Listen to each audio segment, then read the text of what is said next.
everything you need to know about protein in the context of fat loss. Okay, maybe not everything, let's be honest here, but I'm going to show you some pretty useful information you need to know for successful fat loss.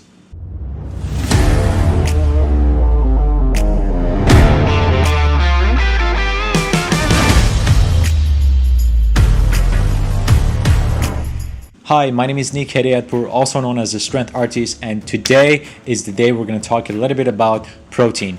In the past two videos, we talked about the big picture and what are some of the factors that are involved in fat loss nutrition, which if you guys haven't watched, stop this video, go back and watch those, because anything that I'm going to talk about today is not going to matter if you do not understand what I talked about in the first two videos. We talked about the big picture of being in a negative energy balance, because without that, no biohacking, no special diet, no special training, nothing is going to work, guys, at least for long term. So you want to make sure you go back and watch those. Once you watch those, come back here and we're going to talk about protein. So this is the video that we're going to talk about protein. I'm going to show you some useful information. I'm not going to complicate it. I just want to make sure that I keep this as simple as possible for you guys to have some key takeaways at the end of this video, which you guys can implement right away into your fat loss nutrition plan. When it comes to macronutrient, which is the second step in our nutrition program design, what I like to consider is protein. Protein is the most important macronutrient you need to consider whether your goal is increasing your health, performance, and body composition. So regardless of your goal, protein is the number one priority, and nothing else matters if your protein is not in check. So it's the first thing you guys need to think about, and there's a bunch of reasons for that. I'm going to share with you guys 4 reasons why you need to consider protein as the number one priority. Of course, there's a lot of other factors that we could discuss, but these main 4 factors, as far as fat loss is concerned, are the ones that I want you guys to understand. The first one is that protein is the most important macronutrient for health, body composition, and performance. So let's address them one by one. Many bodily functions in the body rely on protein to function properly. So whether it's your liver, your brain, your heart, doesn't matter. Many bodily functions in the body rely on protein, so you want to make sure that you have the bare minimum amount of protein to support these bodily functions. And of course, there's many enzymes in the body that their reaction depends on available amount of protein. So you want to make sure that this is something that you're not neglecting. Now, when it comes to performance, let's talk about muscle specifically. So your muscle mass is composed of protein. So predominantly your contractile components of your muscles, like you might have heard of actins and myosin and nebulin and many other contractile components, are made up of protein. So it just makes sense to have sufficient protein for them to be able to function properly, as well as your ligaments, your bones. So a large portion of those are made up of protein. Now, in the second point, I want to talk about the rate of catabolism. Catabolism means breaking down of muscle tissue, and on the opposite end, we have anabolism, which means increasing muscle tissue, increasing muscle mass. In a caloric deficit or in a negative energy balance, you automatically are going to be favoring catabolism, simply because of the fact that there's not enough food or fuel available to make new tissue. So you want to make sure that your adequate levels of protein are met, otherwise you're going to be losing muscle mass. And in a caloric deficit, in a fat loss cycle, the goal is to retain as much muscle mass as possible, because you already are going to be at a disadvantage because of the fact that the rate of catabolism, or breaking down of your muscle tissue, is higher.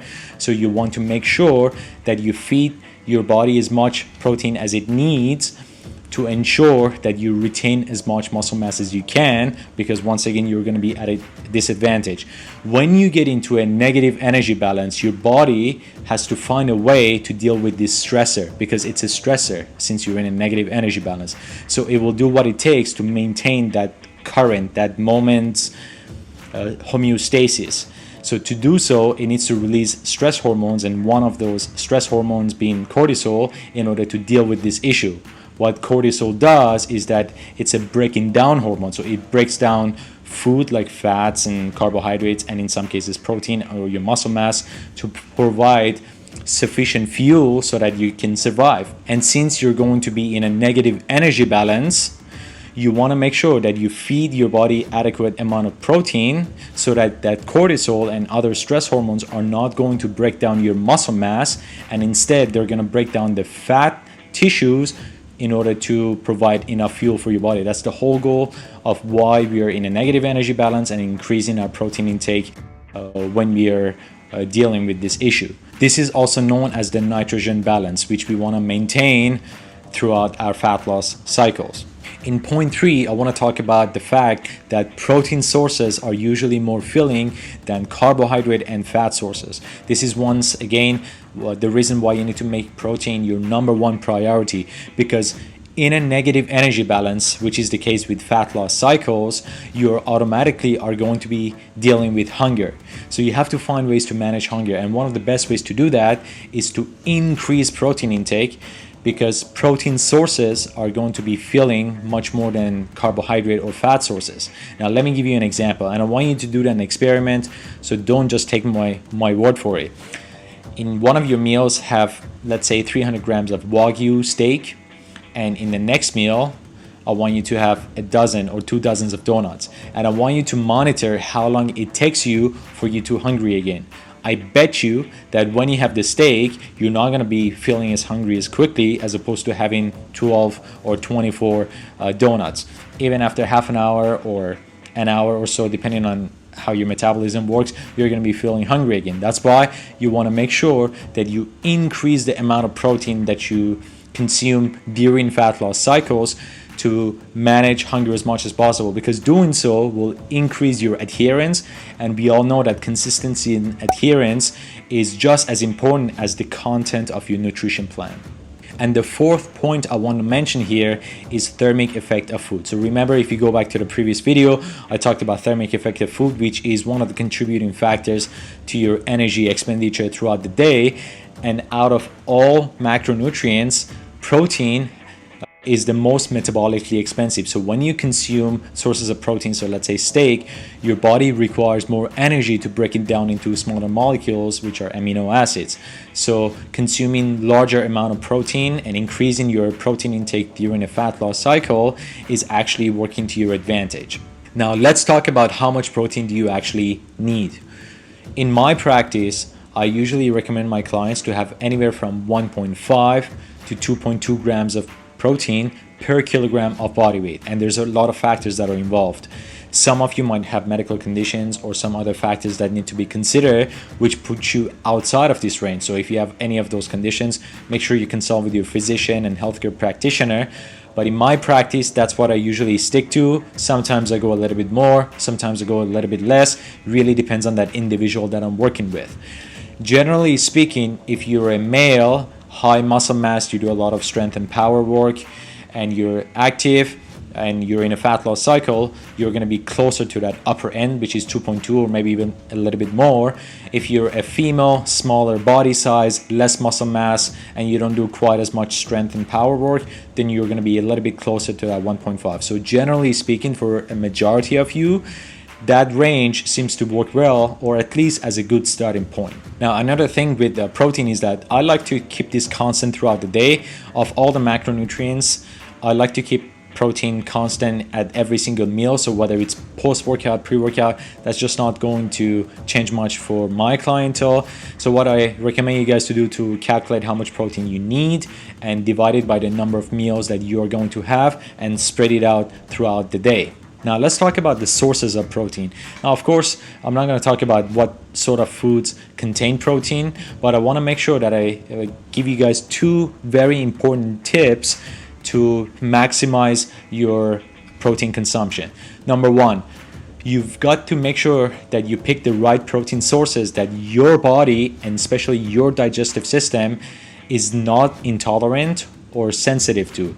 So for example, some people are going to respond really well to beef, but they're not going to respond really well to lamb or chicken. So there are some tests out there, such as IgG, food intolerance tests. So if you suffer from any sort of digestive issues when it comes to consumption of protein, you want to make sure that you run it by your physician to ensure that the types of protein that you're consuming is not actually adding to the problem. So that food, that protein source needs to agree with your body. That's very important to understand. And on top of that, you want to make sure that you rotate your protein sources as much as possible.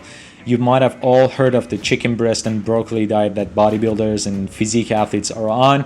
And when we run tests on those people, we see that they end up having food intolerances and sensitivities because of the fact that they keep eating the same type of food. Of course, that's boring to begin with, and the fact is that they're leaving so much potential for consumption of many other nutrients that other sources of protein have to offer. So you want to make sure that you diversify your sources of protein as much as possible. So sometimes you could do seafood, different types of meat, different cuts. And so diversity is very important when it comes to protein.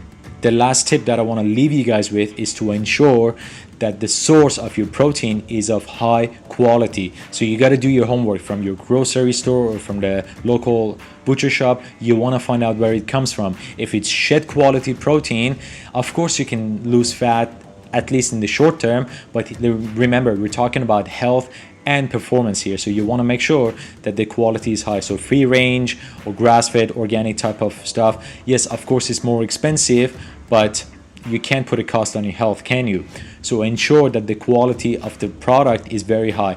You might have heard of, the bullshit research coming out that says, meat causes cancer. But the thing is, that's not actually true. Shit quality meat might cause cancer, just like shit quality vegetable, that regardless of how people have this propaganda of vegan diets that are healthy, which is bullshit, is not true. Shit quality veggies can give you shitty health outcomes, just like any other macronutrients. So you want to make sure that the quality of your protein is of high source. So you want to do your homework to ensure it comes from good sources.